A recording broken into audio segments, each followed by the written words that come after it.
Hello everyone, welcome to your channel history with AK sir. आज का video थोड़ा सा अलग रहेगा।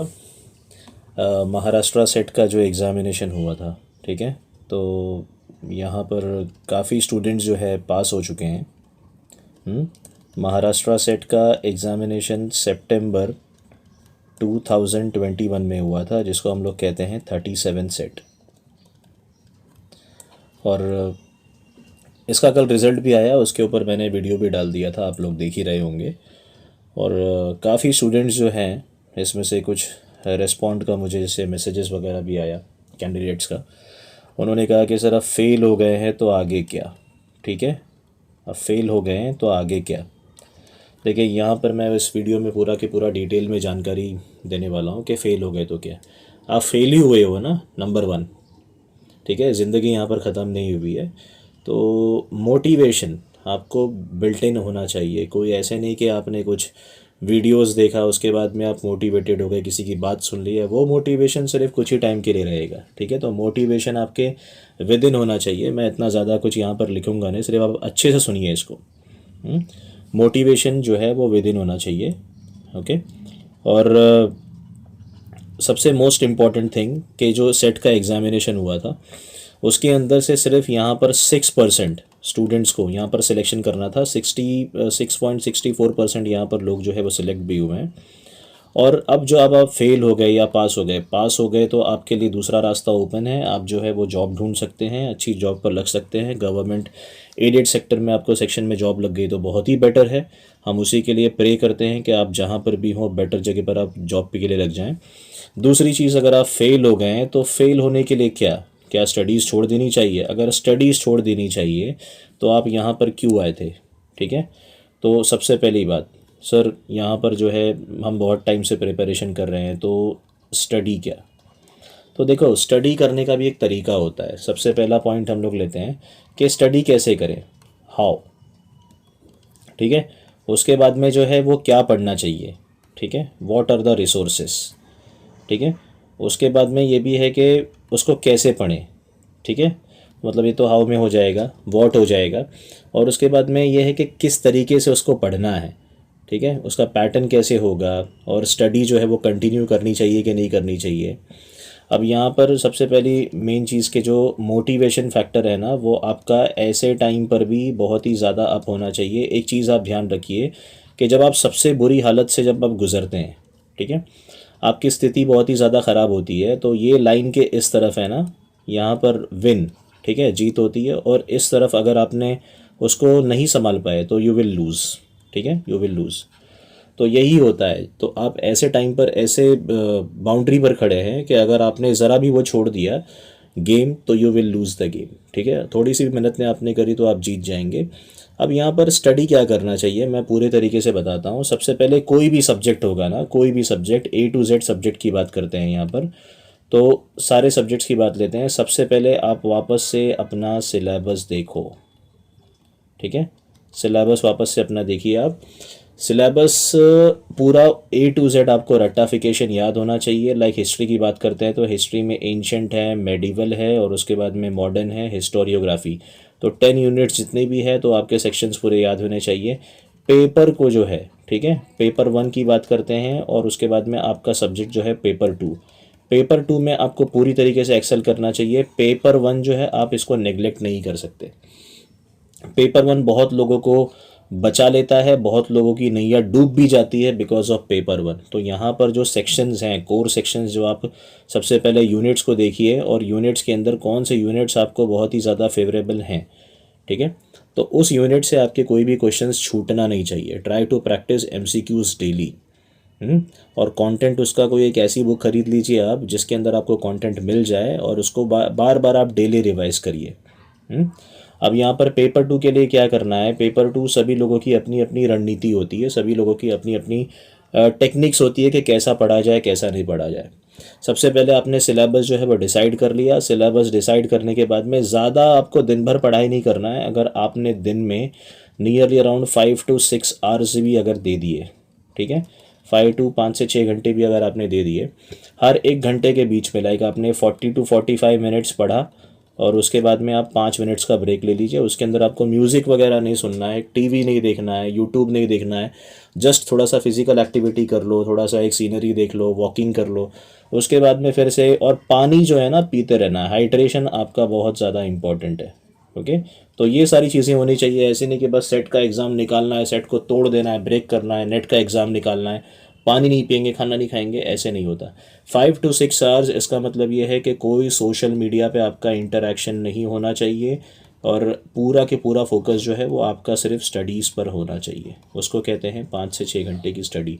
5 से 6 घंटे में अगर आप 1 घंटा मोबाइल चला रहे हैं, 1 घंटा फ्रेंड से बात कर रहे हैं, किताबें खुली हुई है, तो it doesn't mean that you are studying. Okay, तो हाइड्रेट रहना है सबसे पहली बात, और उसके बाद में स्टडी, सोशल मीडिया से जो है वो दूर रहना है। ओके, स्टडीज़ के ऊपर पूरी तरीके से फोकस करना है। 40 से 45 मिनट आप पढ़ेंगे, 5 मिनट का ब्रेक लेंगे। सभी लोगों के लिए जनरल बातें बता रहा हूँ मैं, ठीक है, सभी लोगों को अप्लाई करना है। ऐसे नहीं कि 8 घंटा आप पढ़ेंगे तो ही सक्सेसफुल हो पाएंगे, it is not like that. अब ये हो गया, सबसे पहला मैंने पॉइंट बताया था कि सिलेबस आपको देखना है।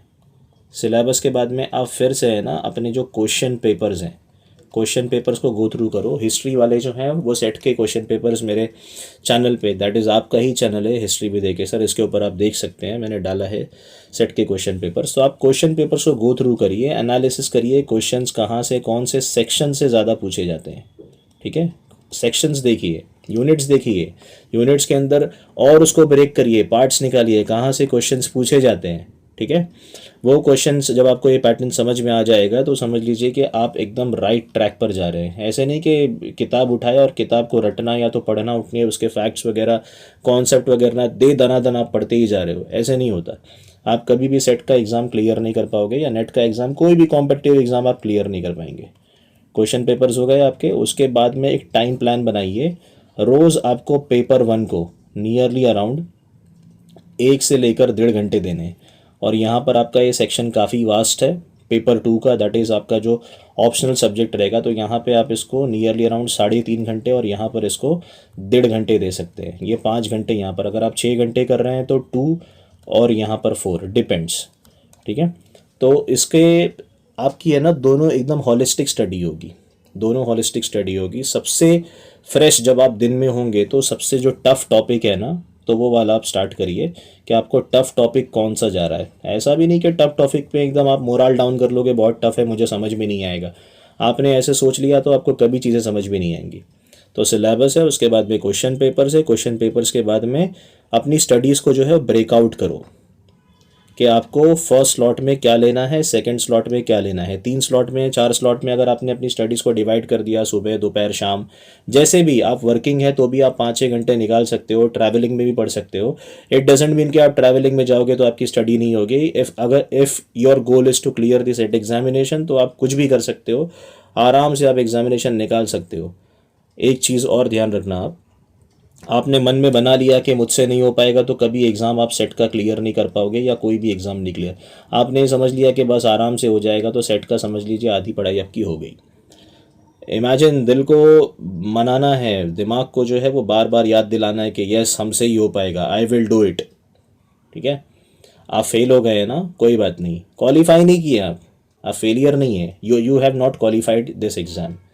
आपने अच्छा किया, लेकिन अब और भी अच्छा करना है। सबसे पहले आप अपनी गलतियों को देखो, किताब उठा के डायरेक्टली स्टडी मत करने लगना।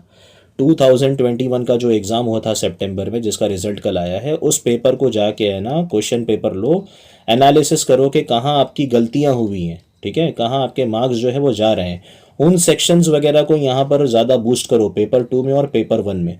जब वो अपनी गलतियों से सीखोगे तो तुम्हारी नेक्स्ट टाइम गलतियाँ नहीं होंगी। जैसे मैंने बताया, इतना अगर आप पढ़ लोगे तो आपका सक्सेस रेशो बहुत ज़्यादा बढ़ जाएगा। बहुत इंपॉर्टेंट चीज़ मैं बताने जा रहा हूँ, और एक, हम जो है वो 10 किताब, 12 किताब, ऐसे 15 किताब जो भी है रखते हैं और दुनिया को बताते हैं बहुत पढ़ाई, अपने मन को ही बताते हैं कि बहुत मटीरियल हमने पढ़ लिया। कभी पास नहीं हो पाओगे। आपको पीएचडी अभी फ़िलहाल के लिए नहीं करना है, you have to just crack the exam. PhD कर रहे हो तो दैट इज़ डिफरेंट थिंग, आप एक टॉपिक के ऊपर, लेकिन इसके ऊपर पीएचडी नहीं करना है। समझ लीजिए, हिस्ट्री का टॉपिक लेते हैं, मनसबदारी सिस्टम, अकबर ने अपना जो मुगल्स ने जो चलाया था, तो मनसबदारी सिस्टम कब आया, कौन सी दूसरी कंट्रीज़ में था, इतना डिटेल में नहीं जाना है। यहाँ पर पूछता क्या है, सिर्फ वही आपको पढ़ना है। हड़प्पा सिविलाइजेशन के साथ में आप Egypt civilisation, Nile civilisation, Inca Peru, Colombia, American, England सब सिविलाइजेशन पढ़ रहे हो, it doesn't have any sense. जो पूछा जाए सिर्फ वही पढ़ो आप, ठीक है। Stick to the limited resources. तो यहाँ पर आपके जो लिमिटेड रिसोर्सेज हैं, लिमिटेड रिसोर्सेज से एकदम चिपक के रहिए। एक किताब को अगर आपको पढ़ना पड़े तो 10 बार पढ़िए, ठीक है, लेकिन 10 किताब को है ना एक बार पढ़ोगे तो फेल हो जाओगे।